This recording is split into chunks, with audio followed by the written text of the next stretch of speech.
Hey guys, this is Dan with Gears and Gadgets. Thanks for tuning in. So this video is going to be really quick, and if it does well, it might do well for maybe a couple hours, because tomorrow is the announcement of the Indian Challenger, or supposed announcement of the Indian Challenger. Today I wanted to make a video because I found a pricing leak, and a lot of people in the comments have said that they are very interested in pricing.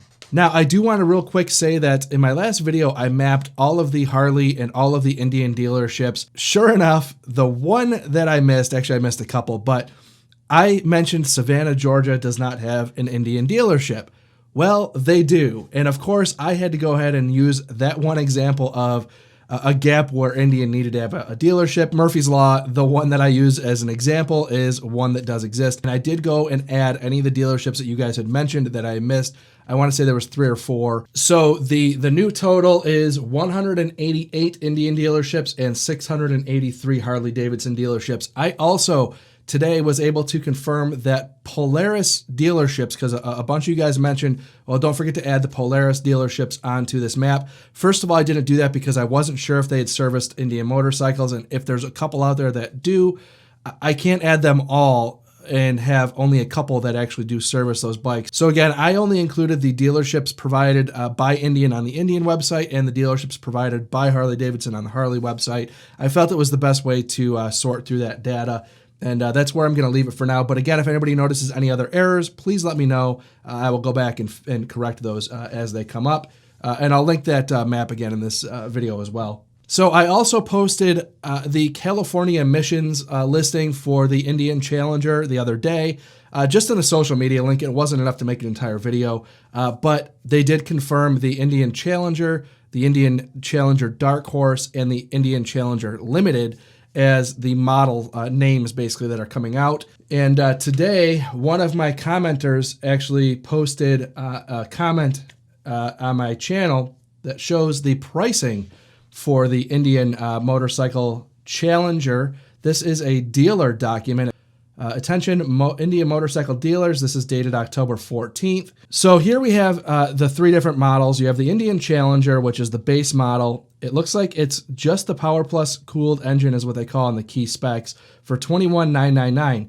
They're not listing Ride Command, which is the infotainment system, I believe, or Smart Lean technology they list in these other bikes, which I'm guessing is going to be an advanced ride mode, or advanced, kind of similar to the RDRS that Harley offers. I don't know what they have in the Smart Lean technology because currently there's no information on it. There will be more tomorrow.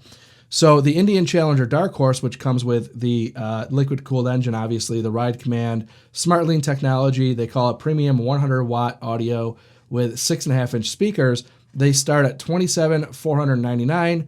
Then they have the 2 color options, which is $28,249. So you have Thunder Black Smoke, Sandstone Smoke, and White Smoke. Then they have the Indian Challenger Limited, which in this list, all they add on there is highway bars. Basically adds $500 to each bike. So I did some price comparisons, and this is pretty wild, really wild. What's interesting is if you look at somebody who's interested in a Road Glide, the basic Road Glide, no options, no premium radio, basically just a black Road Glide. That person is looking at a $21,699 bike that has no traction control, no RDRS, no premium radio. Again, $21,699. That's somebody who's probably not really interested in the radio option all that much. It might just go for an Indian Challenger, $21,999. The Harley is $300 cheaper, but with the Indian, you're getting a fixed fairing. And some of these guys might, like me, have a helmet with Bluetooth capability and prefer to have their audio that way. So you basically have the Indian Challenger, which is only $300 more.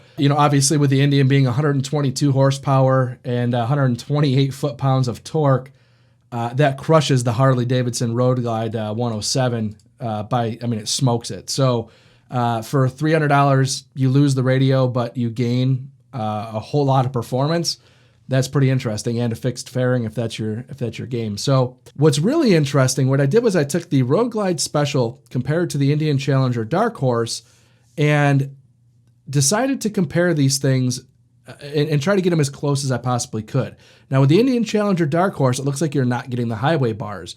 That is about a $500 option with Indian with their existing bikes, and I expect that's going to be about the same.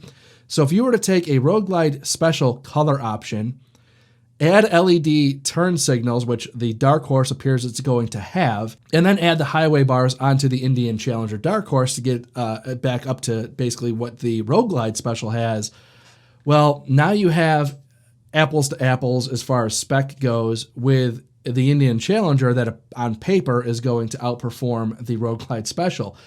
The Indian is going to do this cheaper than a Road Glide Special in the color option.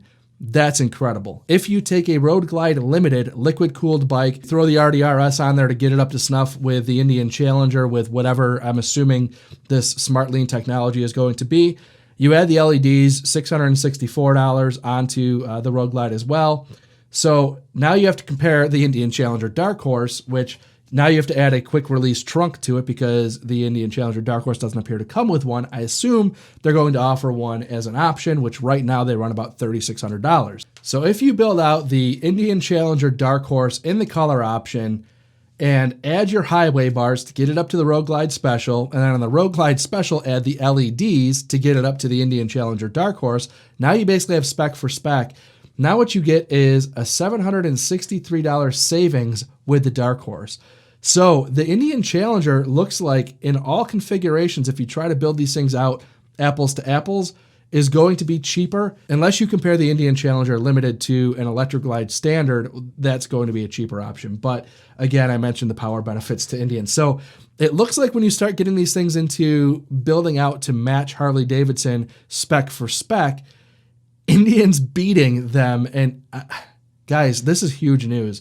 So this pricing is obviously all right now, just it's rumor. I don't know if this is actually going to be legit. It does look like the source is legit. So MSRP to MSRP, it's pretty incredible. I did 100% want to get a video out tonight, share the information that I have because I find this to be very fascinating. So guys, stay tuned tomorrow. I will definitely be doing a video after they release this bike with all the specs. I'm super interested to see what some of this stuff is. As I'm reporting here, the Smart Lean technology, what does that mean? I really don't know. So guys, thank you very much for tuning in. To all of my new subscribers, thank you very much. I really appreciate it. If this is your first time tuning in, please hit that subscribe button down below. Remember, likes go a long way to help support the channel, and I will see you guys next time.